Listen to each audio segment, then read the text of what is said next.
नमस्कार, मी पंजाब डक। आज आहे 30 मे 2025। मी जात आहे धुळ्याकडे। हे पारोळा रोड आहे आणि या ठिकाणून म्हणजे हे जळगाव जिल्हा आणि धुळे जिल्ह्याच्या बॉर्डरवर आहे आणि या ठिकाणून आपल्या महाराष्ट्रातल्या शेतकऱ्याला अंदाज देणार आहे। तर पाहू शकता इकडल्या भागामध्ये कापूस लागवड झालेली, यांची 15 मेला लावलेले कापूस एवढाले, पण या ठिकाणून संपूर्ण महाराष्ट्रातल्या शेतकऱ्याला अंदाज देणार आहे। राज्यातल्या सर्व शेतकऱ्याला एक आनंदाची बातमी, इतका पाऊस पडला, मग आता उघडणार कधी?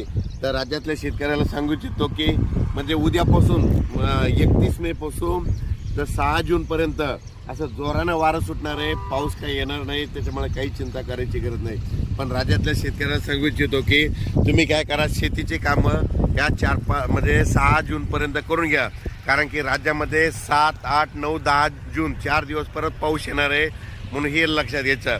आणि ते 7, 8, 9, 10चा पाऊस भाग बदलत पडणार आहे, म्हणून हे अंदाज लक्षात घ्यायचा। पण राज्यात मात्र 6 जूनपर्यंत हवामान कोरडं राहणार आहे, पाऊस काय येणार नाही, त्याच्यामुळे काही चिंता करायची गरज नाही। फक्त आजपासून बघा तुम्ही, आज जोरानं वारे सुटतील, वारे सुटल्याच्या नंतर काय होईल, उद्यापासून चांगलं कडक सूर्यदर्शन होणार आहे, म्हणून हा अंदाज लक्षात येता। पण राज्यात काय झालं, इतका पाऊस पडला, आणखीन जवळपास 8, 10 दिवस वापसा होत नाही।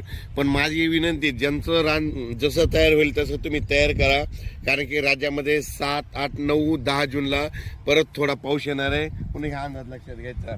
म्हणजे सांगायचं झालं तर पाऊस मध्ये राज्यात 7, 8 जूनचा पूर्व विदर्भ, पश्चिमी विदर्भ, दक्षिण महाराष्ट्र, उत्तर महाराष्ट्र, कोकणपट्टी, खानदेश, मराठवाडा या म्हणजे सगळ्या विभागामध्ये पडणार आहे। 7 जून ते 10 जूनच्या दरम्यान तो पाऊस असणार आहे, दररोज भाग बदलत पडणार आहे, म्हणून हा अंदाज लक्षात। पण 6 जूनपर्यंत म्हणजे आज 30 मे पासून ते 6 जूनपर्यंत हवामान कोरडं राहणार आहे, खूप काही मोठा पाऊस येणार नाही, त्याच्यामुळे काही चिंता करायची गरज नाही।